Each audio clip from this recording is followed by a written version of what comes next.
అలాగే ఉప ముఖ్యమంత్రి బట్టి విక్రమార్క గారు ఎన్నికలకు ముందు ఊదరగొట్టే ప్రసంగాలు చెప్పినారు.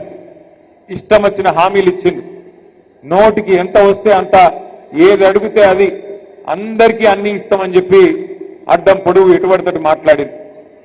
ఎస్సీ ఎస్టీలకు ఎస్సీ ఎస్టీ డిక్లరేషన్, బీసీలకు బీసీ డిక్లరేషన్, రైతులకు రైతు డిక్లరేషన్, మహిళలకు మహిళా డిక్లరేషన్, మళ్ళా మీదికెళ్ళి ఒక 420 హామీలు, వాటి మీదకెళ్ళి 6 గ్యారంటీలు అని చెప్పి డబ్బా కొట్టి 6 గ్యారంటీలు 100 రోజుల్లోనే అమలు చేస్తామని చెప్పి పెద్ద పెద్ద మాటలు చెప్పి, అడ్డం పొడుగు మాటలు చెప్పి మొత్తానికి అధికారంలోకి వచ్చింది. కానీ మీరు మేడ్చల్లో మీరు నమ్మలేదు కాంగ్రెస్ పార్టీని, హైదరాబాద్ లో ఎవరు నమ్మలేదు. ఒక్క సీటు కూడా ఓఆర్ఆర్ లోపల ఒక్క సీటు కూడా కాంగ్రెస్ పార్టీకి ఇవ్వకుండా మీరు చైతన్యాన్ని ప్రదర్శించినారు. కానీ జిల్లాలలో మన అమాయక రైతు సోదరులు ఇంకా కొంతమంది సోదరులు రకరకాలుగా నమ్మి కాంగ్రెస్ పార్టీకి అవకాశం ఇస్తే ఇలా రేవంత్ రెడ్డి గారు ముఖ్యమంత్రి పదవిలో కూర్చున్నారు. ఏమన్నారు వాళ్ళు ఎలక్షన్లకు ముందు? 100 రోజుల్లో 6 గ్యారంటీలు అమలు చేస్తాం, 2000 పెన్షన్ 4000 చేస్తాం, 100 రోజుల్లోనే చేస్తాం, అత్తకు 4000 ఇస్తాం, కోడలకు 2,500 ఇస్తాం, మహాలక్ష్మి పథకం పెట్టి నెలకు 2,500 చొప్పున ఈ రాష్ట్రంలో ఉండే 1,68,00,000 మంది ఆడపిల్లలకి డబ్బులు ఇస్తాం. లగ్గం చేసుకుంటే కేసీఆర్ ₹1,00,000 ఇస్తుండు, మేము తులం బంగారం ఇస్తాం. చదువుకుంటే ఆడపిల్లలకు స్కూటీలు ఇస్తాం. 10వ తరగతి పాస్ అయితే 10,000 నెలకు, 12వ తరగతి పాస్ అయితే 15,000, డిగ్రీ పాస్ అయితే 25,000, పీజీ చేస్తే 1,00,000, పిహెచ్డి చేస్తే 5 లక్షలు. ఇట్లా ఆషాఢం సేల్ లెక్క ఇష్టం వచ్చిన బంపర్ ఆఫర్లు ఇచ్చుకుంటా తిరిగింది. ఇష్టం వచ్చినట్టు మాట్లాడి ఓట్లు వేయించుకున్నారు. ఇవాళ ముఖ్యమంత్రి గారిని అడిగితే, ఏమయ్యా ముఖ్యమంత్రి గారు, మరి 100 రోజుల్లోనే 6 గ్యారంటీలు అంటివి, ఇన్ని మాటలు చెప్తీవి కదా, 2,000 పెన్షన్ ఎక్కడ పోయింది, 15,000 రైతు భరోసా ఎక్కడ పోయింది, మహిళలకు చెప్పిన 2,500 ఎక్కడ పోయింది, తులం బంగారం ఎక్కడ పోయింది, స్కూటీలు ఎక్కడ పోయినాయి, విద్యా భరోసా కార్డులు ఎక్కడ పోయినాయి, ఇక నువ్వు చెప్పిన మిగతా డిక్లరేషన్లు హామీలు ఎక్కడ పోయినాయి ముఖ్యమంత్రి గారు అంటే, ఆయన చెప్తున్నాడు నిన్నగాక మొన్న ఆదిలాబాద్ లో ఒక ముఖ్యమంత్రి నోట్లకెళ్ళి మాట్లాడకూడని మాట. ఏమంటాడు? ఎంత కండలు తిరిగిన వస్తాదైనా, ఎంత కండలు తిరిగిన పహల్వానైనా 3 నెలల పిల్లలు పుట్టియలేడు కదా అంటాడు ముఖ్యమంత్రి గారు. నేను అడుగుతున్నా, అయ్యా ముఖ్యమంత్రి గారు, 3 నెలల పిల్లలు పుట్టరని మా అందరికి ఎరికే, మా అందరికీ తెలుసు, మనిషి అనేటువంటి అందరికీ తెలుసు. కానీ నీ గవర్నమెంట్ వచ్చి 30 నెలలైంది. సరే 3 నెలల పిల్లలు పుట్టియారు మాకు తెలుసు, కానీ 30 నెలల పిల్లలు పుట్టకపోతే మరి ఏమనాలే, నిన్ను ఏమని పిలవాలని నేను అడుగుతున్నా. 30 నెలలైంది కదా, 100 రోజులు అంటివి కదా, 6 గ్యారంటీలను అడ్డప్పుడు మాట్లాడుతీవి కదా, మరి 30 నెలలు దగ్గర పడ్డది, ఇప్పటి వరకు అత్తలేదు పత్తలేదు.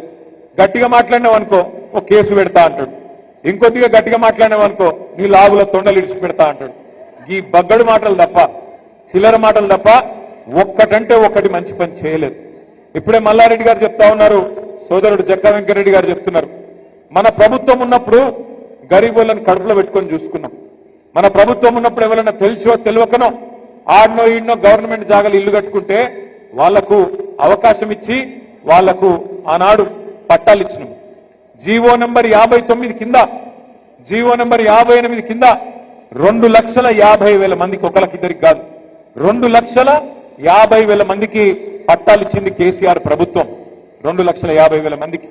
అట్లాగే హైదరాబాద్ మహానగరంలో 1,00,000 డబుల్ బెడ్రూమ్ ఇల్లు కట్టుకున్నాం.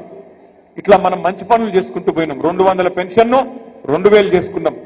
ఆడపిల్ల పెళ్లి చేసుకుంటే కళ్యాణ లక్ష్మి పేరు మీద ఒక మేనమామలాగా 15 లక్షల మంది ఆడపిల్లలకి 1,116 కేసీఆర్ గారు పెట్టిండు.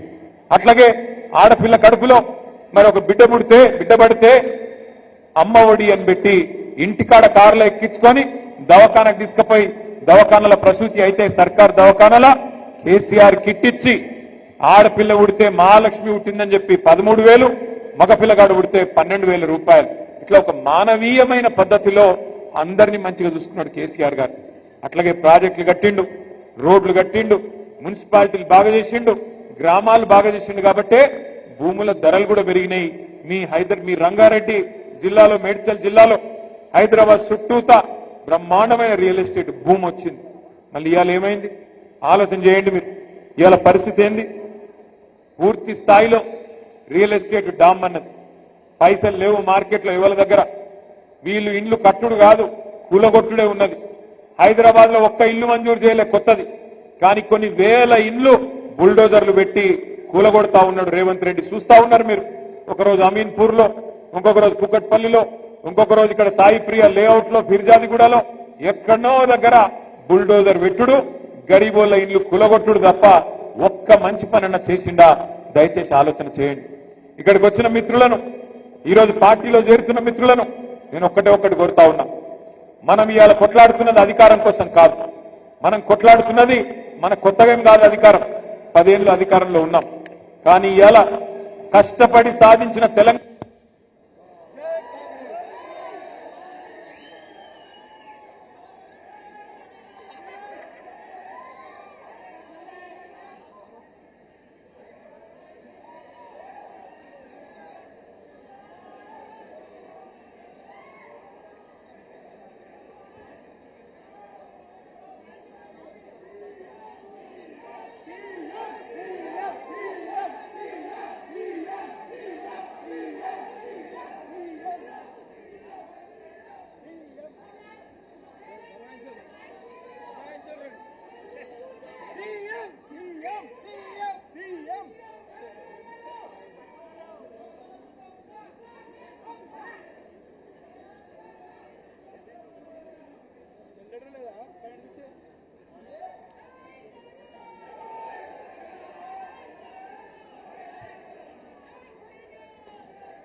ఇట్లున్నది. కాంగ్రెస్ పాలన ఎట్లున్నది ఒక ఇట్లున్నది. పొద్దున పూట ఎండాకాలంలో కరెంట్ ఉండదు, తెల్లారి 3టికే ఫ్యాన్ బంద్ అవుతుంది, బయటికి పోదామంటే దోమలు. ఈ రోజు పరిస్థితి ఎట్లా ఉందంటే నిజంగా కూడా హైదరాబాద్ లో ఎవరన్నా సంతోషంగా ఉన్నారంటే ఇద్దరు సంతోషంగా ఉన్నారు. ఒకటి దొంగలు, రెండోది దోమలు. వీళ్ళిద్దరే సంతోషంగా ఉన్నారు. భూములు దోసుకునే దొంగలు, కాంగ్రెస్ దొంగలు హైదరాబాద్ చుట్టూ అడ్డమైన కార్యక్రమాలు చేసుకుంటూ ఇవాళ భూముల మీద పడ్డారు. పొంగులేటి శ్రీనివాసరెడ్డి, రేవంత్ రెడ్డి, వాళ్ళ అన్నదమ్ముళ్ళు మొత్తం ఒకటే ఇరుసుకపడ్డారు మేడ్సల్లా. ఇంకో దిక్కు దోమలు. హైదరాబాద్ లో మనకు హిమాయత్ నగర్ దగ్గర దోమలగూడ అని ఒక ఊరు ఉంటుంది, దోమలగూడ అని ఒక కాలనీ ఉంటుంది. నేను మొన్న అందుకే అసెంబ్లీలో చెప్పిన, మీరు మొన్న రేవంత్ రెడ్డి గారు మొన్న ఈ మధ్యన మీరు మన్మోహన్ సింగ్ పేరు మీద ఒక రోడ్డు పెట్టినవాట, డొనాల్డ్ ట్రంప్ పేరు మీద ఒక రోడ్డు పెట్టినవాట. అవన్నీ కాదురా భయ్, ఒక పని చేయి.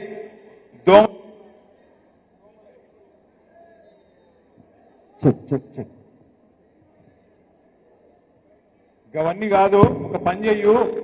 దోమల గుడ లెక్కనే దోమల హిల్స్, దోమల బాదు, దోమల గుట్ట, దోమల గుడ ఇట్లనే పేర్లు పెట్టి తప్ప నీ కనీసం దోమల మంది కూడా కొట్టే తెలివి లేనోడివి నువ్వేం చేస్తున్నావు ముఖ్యమంత్రి అని చెప్పి మొన్న శాసనసభలో కూడా అడిగిన.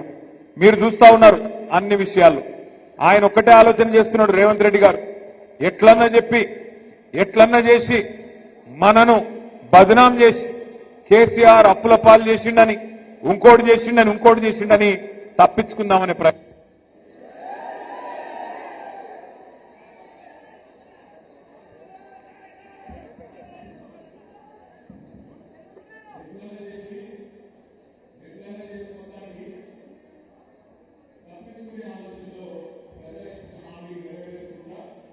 ఆలోచనలు ఉన్నారు, కానీ వదిలిపెట్టే సమస్య లేదు. వాళ్ళు ఇచ్చిన 420 హామీలు అమలయ్యేదాకా, వాళ్ళ 420 పార్టీని గద్దె దించేదాకా వదిలిపెట్టకుండా కొట్లాడదామనే మాట గట్టిగా మీ అందరికీ నేను మళ్ళొక్కసారి విజ్ఞప్తి చేస్తా ఉన్నా. ఇంకొక పార్టీని కూడా మనం కంట కనిపెట్టుకొని ఉండాలి. ఇవాళ భారతీయ జనతా పార్టీ వాళ్ళు కేంద్రంలో అధికారంలో ఉన్నారు. ఇప్పుడు నేను రాంగా చూసుకుంటూ వచ్చిన ఈ ఉప్పల్ ఫ్లైఓవర్, అది భూమి పుట్టినప్పుడు పుట్టింది, ఇంకా కడతనే ఉన్నారు. మనం హైదరాబాద్ లో 42 ఫ్లైఓవర్లు కట్టినాం, ఒక 4-5 ఏళ్లలో కట్టేసినాం. వీళ్ళు అది కేంద్ర ప్రభుత్వ ప్రాజెక్ట్, అది మేము కడతాం రాయి అంటే కాదు మేమే కడతామని తీసుకున్నారు. అది నేషనల్ హైవే, జాతీయ రహదారి, మేమైతేనే మేమే సిపాయిలమని తీసుకున్నారు. ఏమైంది మరి ఈరోజు? 8 ఏళ్ళు ఏమైంది, ఇంతవరకు అతి లేదు గతి లేదు. ఉప్పల్ నుంచి నారాపల్లి వరకు కింద రోడ్లు నరకం, పైన ఫ్లైఓవర్ అది పూర్తి అయితేనే లేదు. ఈ రకంగా భారతీయ జనతా పార్టీ కూడా ప్రజల సమస్యలు కానీ తెలంగాణ కోసం కానీ చేసిందేమీ లేదు. ఇంకా మీదికెళ్ళి ఒక కొత్త కుట్ర కూడా తెరలేపుతున్నట్టుగా కనబడతా ఉన్నది. కొత్తగా మరొక కుట్ర కూడా చేస్తున్నది భారతీయ జనతా పార్టీ. మీరు చూసింటారు